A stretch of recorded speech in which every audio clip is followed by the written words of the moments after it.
Hoje nós estamos chegando ao último dia da nossa série Restauração em Tempos de Crise. Foram 8 semanas muito abençoadas. Confesso que um grande desafio para mim como pregador, e eu fiz essas pregações junto com meu querido amigo Jean Haberman, lá na Igreja Batista Nacional de Capanema e Planalto. Aliás, eu quero deixar aqui o meu abraço especial para os queridos irmãos da Igreja Batista Nacional de Capanema e de Planalto, meu amigo pastor Jean Haberman. A gente preparou junto esses esboços e é tão legal a gente ver como Deus age através de cada um do seu jeito, na sua forma de expor, mas foi um grande desafio para nós pregarmos um texto tão difícil, ainda mais em livros tão complicados, num contexto tão complicado do Antigo Testamento, mas assim, ao mesmo tempo, eu sinto que foi muito recompensador a gente ver esse momento do povo de Israel e aplicar na nossa vida. A mensagem da semana passada sobre a reconstrução dos muros, falando sobre salvação, santificação, pessoalmente me impactou muito enquanto eu estudava, preparava, enfim, nós chegamos hoje na última mensagem, e hoje nós temos uma surpresa ao final da nossa mensagem, então eu te convido a ficar até o último momento da nossa celebração, porque nós teremos uma surpresa, como o João disse aqui no início da nossa celebração. Hoje, então, o nosso último sermão dessa série, chamado Um Novo Canto, semeando com lágrimas, colhendo com cânticos de alegria. Nós temos falado ao longo dessa semana sobre os 3 pilares da identidade do povo judeu. Os 3 T's, lembra? O templo, a Torá e a terra. Dentro dos 3 retornos, o primeiro retorno do exílio da Babilônia, com Zorobabel e a reconstrução do templo. Com Esdras, o segundo retorno, você vê aí no slide, você vai sentir saudade desse slide, desses desenhos. Esdras, o retorno com o ensino da Torá, a restauração da Torá, do ensino da lei, do culto a Deus. E o último retorno com Neemias, na liderança de Neemias, a reconstrução do muro, pensando na terra prometida. E hoje nós vamos terminar essa série com esse tema, um novo canto, meditando no Salmo 126. Você pode acompanhar com a gente aí no slide. O Salmo 126, ele é pequeno, ele tem 6 versículos, ele diz, quando é um salmo de romagem, é um salmo de peregrinação, quando os peregrinos estavam subindo a Jerusalém para as festas, para os momentos especiais ali em Jerusalém. E esse texto diz, quando o Senhor trouxe os cativos de volta a Sião, foi como um sonho. Então a nossa boca encheu-se de rios e a nossa língua de cantos de alegria. Até nas outras nações se dizia, o Senhor fez coisas grandiosas por este povo. Sim, coisas grandiosas fez o Senhor por nós. Por isso estamos alegres. Senhor, restaura-nos, assim como enches o leito dos ribeiros no deserto. Aqueles que semeiam com lágrimas, com cantos de alegria colherão. Aquele que sai chorando enquanto lança a semente, voltará com cantos de alegria, trazendo os seus feixes. O Salmo 126, eu quero que você preste atenção e guarde isso ao longo de toda essa mensagem. Ele tem, embora seja pequeno, ele fala de 3 momentos, 3 tempos. O Salmo, ele tem um tempo muito particular. Não é a série Dark, quem assistiu Dark, não é a série Dark, que o fim é o começo e o começo é o fim, e até agora você está tentando entender o que aconteceu com o Jonas e com a Marta, quem assistiu Dark, mas eu não vou dar nenhum spoiler aqui, fique tranquilo. Mas os Salmos também têm esse tempo muito particular, e esse Salmo ele fala sobre passado, presente e futuro. Guarde isso no seu coração, a gente fala sobre passado, presente e futuro. A primeira coisa que a gente vê aqui é o grande agir de Deus na história do povo, a libertação do exílio. Nós temos falado sobre isso, o retorno a Sião.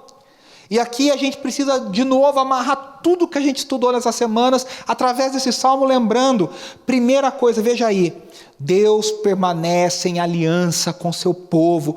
O retorno do povo é o símbolo máximo de que Deus não desistiu da sua aliança com Abraão e com seu povo. Deus não desistiu da promessa feita a Davi, de que não faltaria a Davi um descendente no trono e que o filho de Davi seria então esse Messias, o rei vitorioso e poderoso.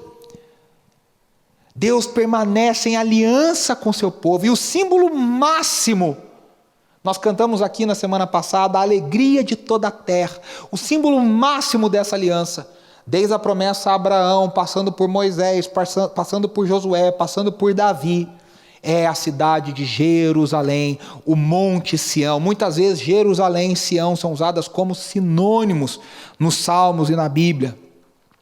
Sião é o lugar aonde Deus habita, é onde Deus está, é onde o céu toca a terra. Nós dissemos isso quando nós falamos do templo, na mensagem 5. E Sião é o símbolo dessa aliança, a volta possível, a reconstrução do templo, a reconstrução, o ensino novamente da lei do Senhor, e agora a reconstrução dos muros, a reorganização da cidade, da vida na cidade, com mais tranquilidade, com mais calma, a cidade protegida. Isso mostra o favor de Deus para com Sião, e Deus se lembrando da sua aliança.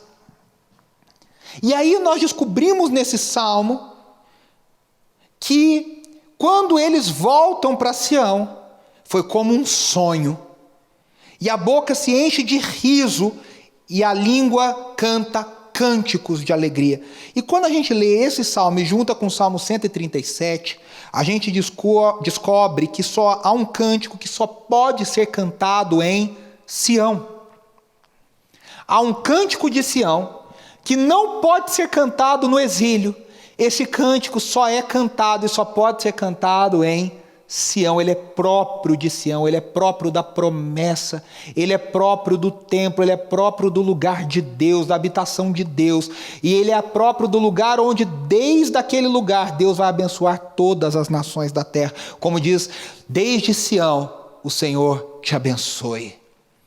E ao Salmo 137, leia aí comigo, no versículo 1 a 6, diz: junto aos rios da Babilônia, nós nos sentamos e choramos. Aqui, veja, o povo ainda está na Babilônia, está num lugar diferente do lugar do povo do Salmo 126.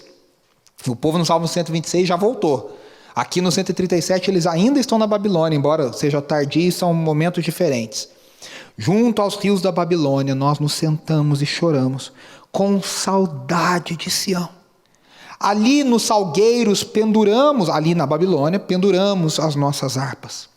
Ali na Babilônia, os nossos captores pediam-nos canções, os nossos opressores exigiam canções alegres, dizendo: cantem para nós uma das canções de Sião. Mostrando de novo que o canto de Sião é um canto de alegria, como diz o Salmo 126. Como poderíamos, pergunta o salmista, cantar as canções do Senhor numa terra estrangeira? Veja, o canto do Senhor é feito para ser cantado na terra de Deus, em Jerusalém. Que a minha mão direita definhe, ó Jerusalém, se eu me esquecer de ti. Que a língua se me grude ao céu da boca, se eu não me lembrar de ti e não considerar Jerusalém a minha maior alegria. O cântico de Sião foi feito para ser cantado no monte do Senhor. A alegria de toda a terra, o cântico de alegria que enche a nossa boca de riso, que enche a nossa boca de cânticos de alegria, que nos lembra da salvação do Senhor ao nos tirar do exílio babilônico. Nós temos dito, eu sei que o Jean tem dito isso, eu tenho dito isso aqui, ao nos tirar do exílio, Deus lembra a salvação efetuada no êxodo. O exílio é um segundo êxodo.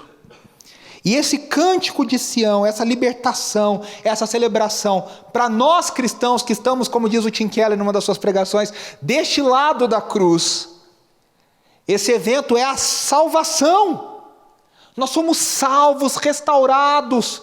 Nós éramos escravos e fomos tirados do poder do pecado, do poder da morte. Nós estávamos mortos no nosso delito, diz o apóstolo Paulo em Efésios capítulo 2.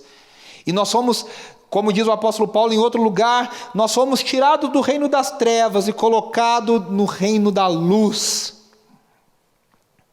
Para nós, a volta a Sião, aquilo que enche a nossa boca de riso e de alegria, aquilo que traz para nós um novo cântico, um cântico que a gente não conhecia, uma melodia que a gente não sabia, uma alegria que eu e você não conhecíamos, foi a salvação. O ato soberano de Deus, poderoso de Deus, quando Ele nos fez nascer de novo, trocou o nosso coração, trocou a nossa inclinação, Ele nos deu uma nova inclinação, que agora ama a Deus. Ele escreveu a lei nos nossos corações. E aí nós vemos no ponto 2, foi como um sonho. Foi como um sonho. Isso aconteceu no passado. Lembra que eu disse sobre passado, presente e futuro? Nós estamos falando sobre algo que já aconteceu na nossa história, mas ainda é muito vívido. As marcas disso no nosso coração são que parecia um sonho. Era tão sonho que parecia, sabe aquele, eu não quero nem acordar, porque eu não quero nem me beliscar, porque vai que eu acordo. Foi inacreditável, era difícil, mas Deus fez, Deus cumpriu. A gente não conseguia prever, mas Ciro deu a sua palavra. Eu e você não conseguimos imaginar, mas um dia nós somos alcançados. Eu não sei se faz 1 ano, se faz 10 anos, se faz 25, mas eu tenho certeza que você se lembra.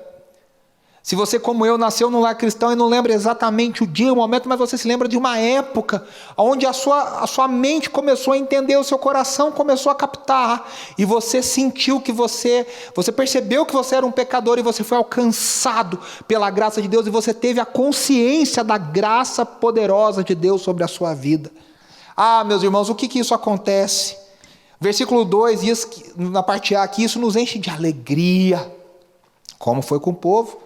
No versículo 2, na parte B, isso brota louvores a Deus. A gente quer cantar, a gente quer louvar, a gente no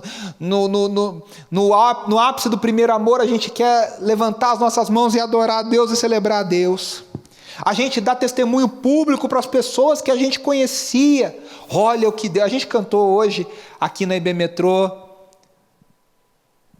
Declare entre as nações a sua glória, e entre todos os povos as suas maravilhas, porque grande é o Senhor. Existe um testemunho daquele que ama a Deus, daquele que foi liberto por Deus, alcançado por Deus, que agora quer contar a outro. Jesus muitas vezes no seu ministério fazia os seus milagres e dizia para a pessoa que foi alcançada, olha, não fala nada, mas a pessoa não conseguia, porque ela foi alcançada pela graça, era visível, e ela precisava compartilhar, vez após vez. Jesus dizia, não fala nada, não fala nada, e os evangelhos contam que as pessoas não se aguentavam e contavam para todo mundo. Essa é uma desobediência santa das palavras de Jesus, do testemunho do que Deus fez. No versículo 3,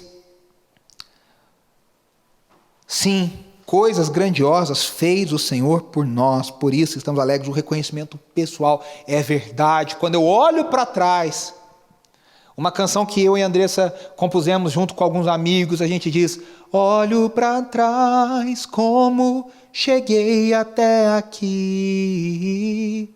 Foi na minha força, certamente que não.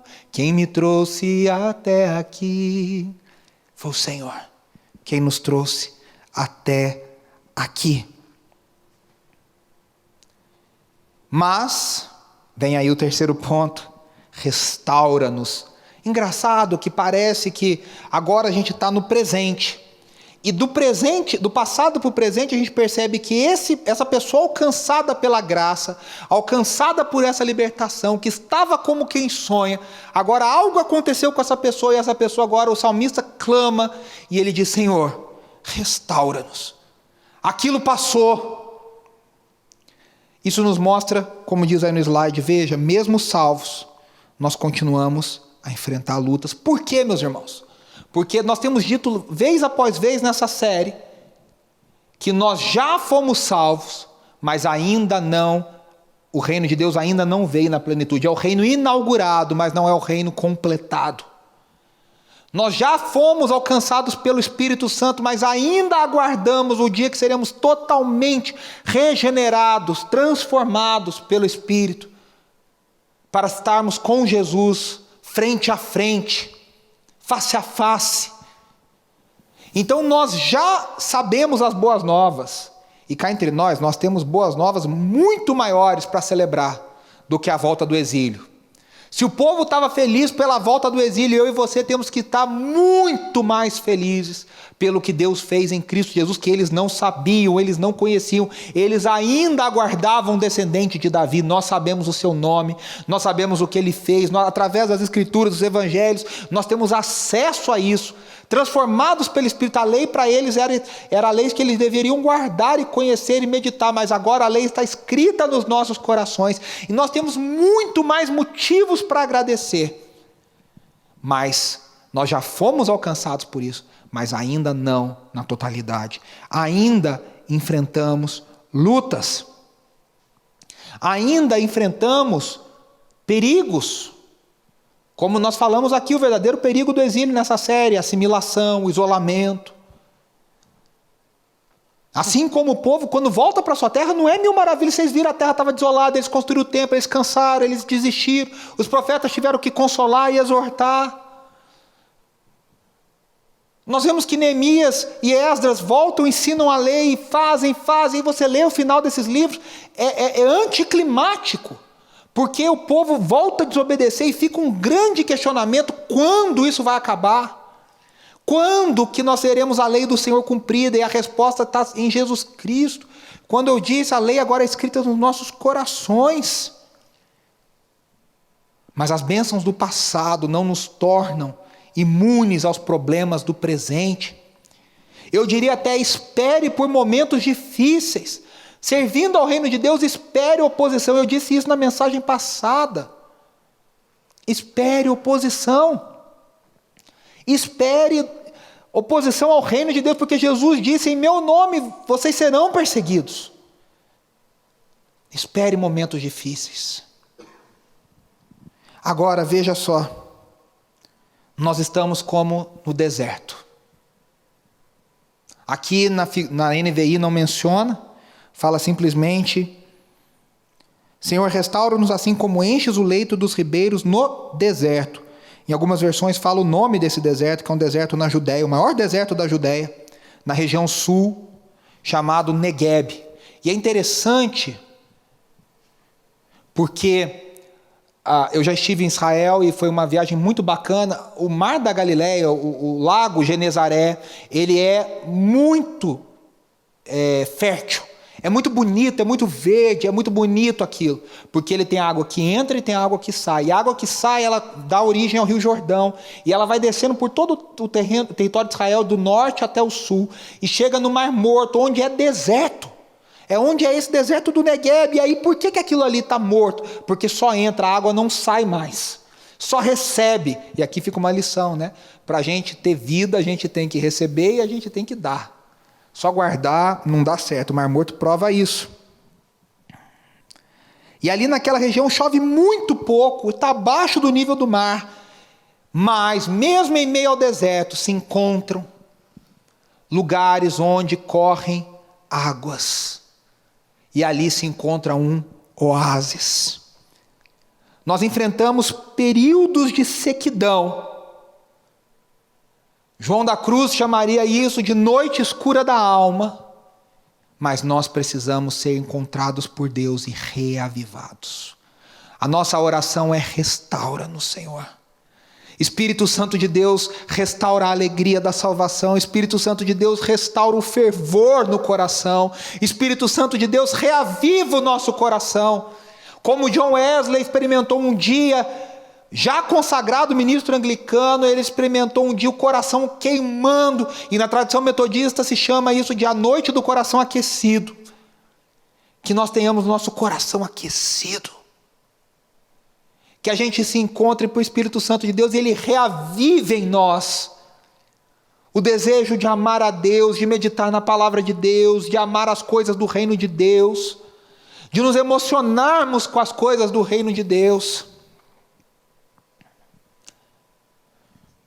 Nós cantamos aqui hoje, na IB Metrô, O nosso Deus é Deus de milagre, Deus de promessa, caminho no deserto, luz na escuridão, que a gente tenha restaurado o desejo de proclamar quem é esse Deus que tirou o povo do exílio, que nos salvou e nos tirou da morte, das trevas para a luz.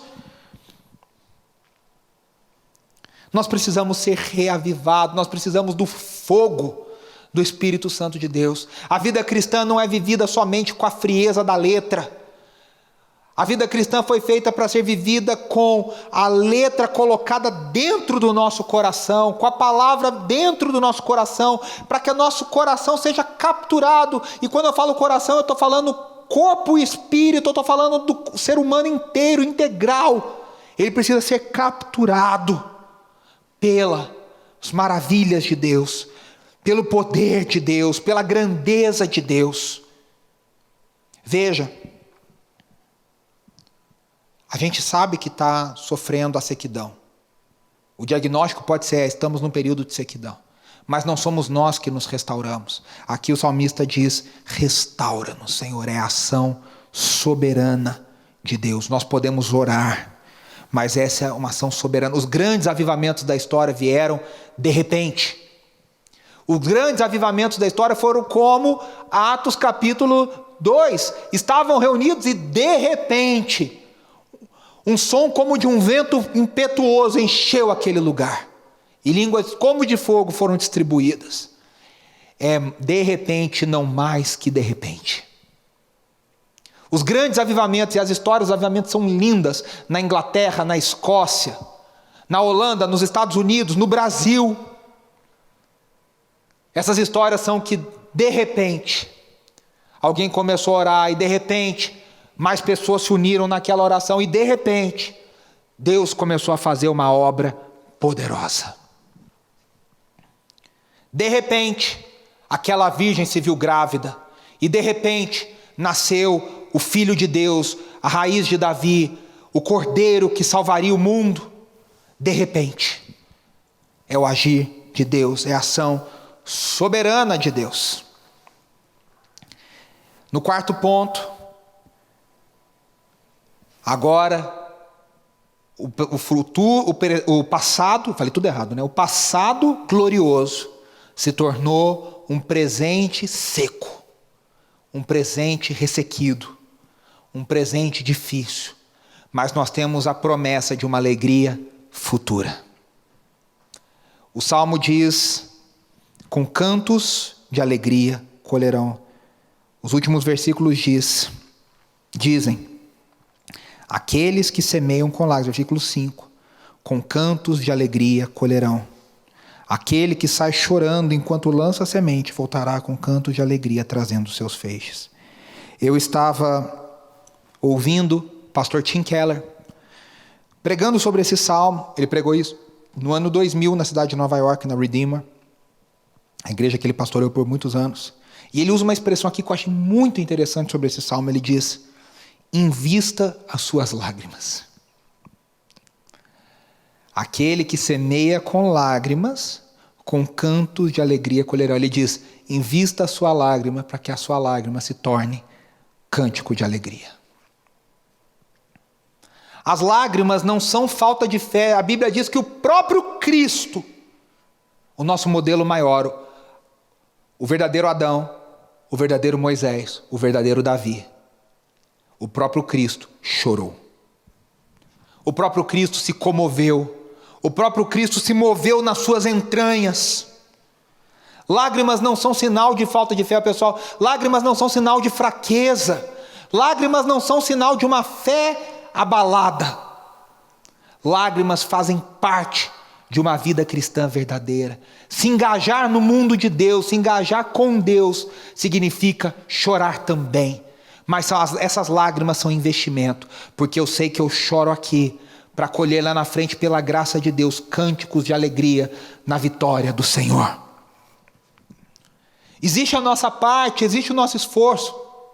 O versículo começa dizendo, aqueles que semeiam com lágrimas.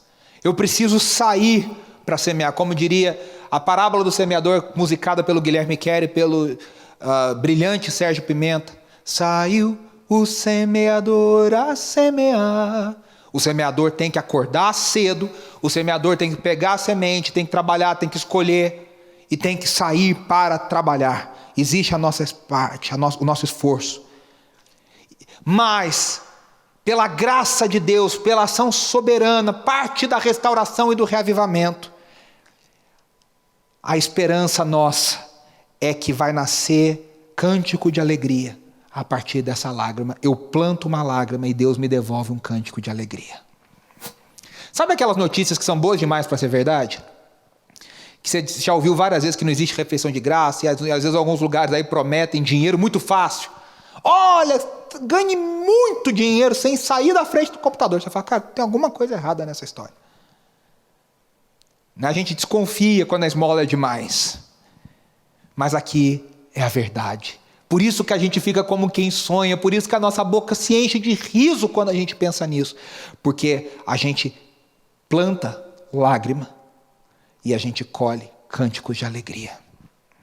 A espiritualidade dos salmos, a espiritualidade do redimido, a espiritualidade do povo de Deus é que ainda alcançados pela graça, mas não na completude, nós plantamos com lágrimas. O reino de Deus é plantado com a... Jesus disse, bendito, a mesma palavra que é dita lá no Salmo 1, feliz, bem-aventurado é aquele que chora, pois eles serão consolados. É essa perspectiva de eternidade, é essa perspectiva do povo de Deus. Lembre-se, o Messias já veio. No Salmo aqui era a expectativa, quem é o Messias? Mas nós já sabemos, mas nós ainda também aguardamos o seu reino final, o seu retorno final. Um cântico novo que flui das lágrimas. Nós cantamos aqui hoje, enxuga as lágrimas, restaura os corações. Saiba que se você chora na presença de Deus, você está investindo as suas lágrimas para colhê-las. Eu não sei se é amanhã, se é mês que vem, se é nessa vida, meus irmãos. Mas nós temos a promessa na eternidade que nós vamos colher cânticos de alegria diante do Cordeiro de Deus. Ele é o vencedor e nós somos vencedores junto com Ele. Caminhando para o final. Qual é a conclusão? Qual é a aplicação dessa palavra? Nós vivemos hoje, olhando para o que Deus fez, me alegrando, testemunhando do que Deus fez. Chorando, orando e investindo as lágrimas, como diz o Tim Keller. Orando e semeando, investindo, que nem na bolsa de valores, que nem o investimento financeiro que você faz. Você investe esperando receber algo mais, que seu dinheiro renda.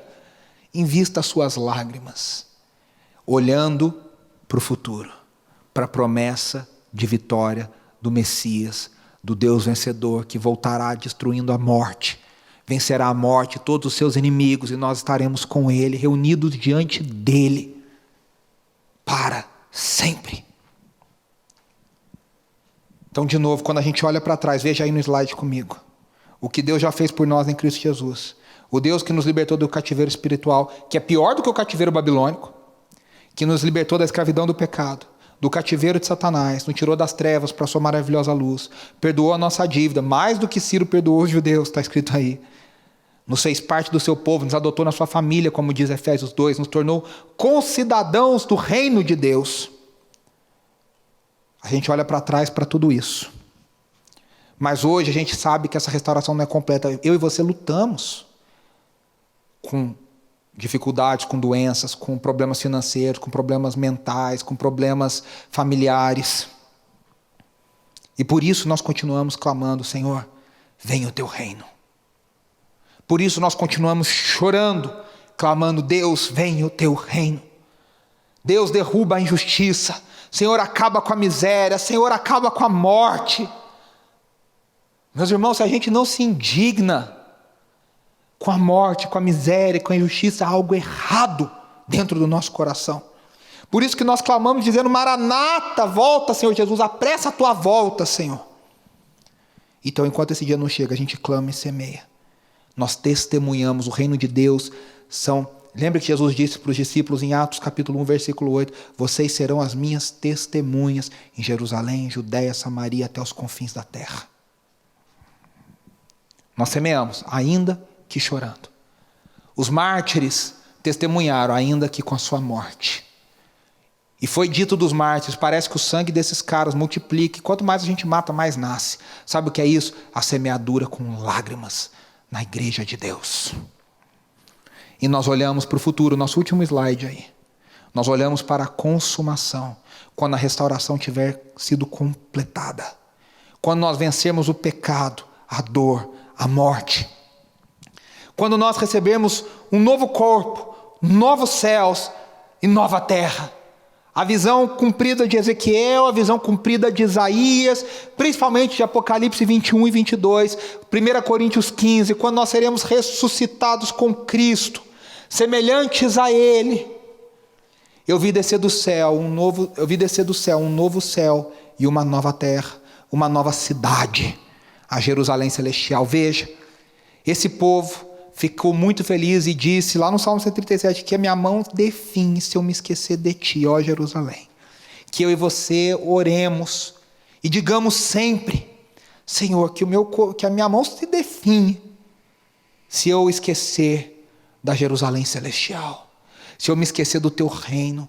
Maranata, vem Senhor Jesus. Senhor, eu quero a tua nova cidade, eu quero fazer parte do teu reino.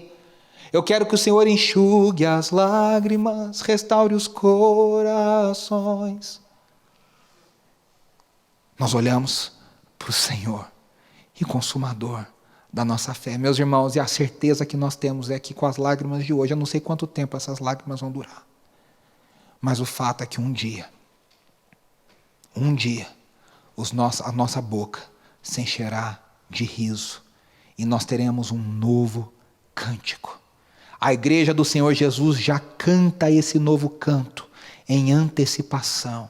A igreja do Senhor Jesus, espalhada em cada canto da terra, canta um cântico de esperança, em antecipação, profetizando, declarando o canto do Senhor, o canto de Sião, porque nós já, pela fé, já estamos na Sião celestial. Hebreus nos garante, nós entramos pela fé, pelo sangue de Jesus, com confiança, não mais no Sinai, não mais no templo, no Monte Moriá, não mais em Jerusalém, na Jerusalém terrena, mas agora nós nos aproximamos da Jerusalém celestial, e o meu coração e o seu coração devem ansiar pela Jerusalém, e na nossa boca já deve existir em antecipação o cântico de Sião, o cântico de esperança, o cântico que envergonha os deuses e os ídolos desse mundo, que expõe os ídolos desse mundo ao ridículo e que proclamam e declaram as maravilhas do nosso Deus.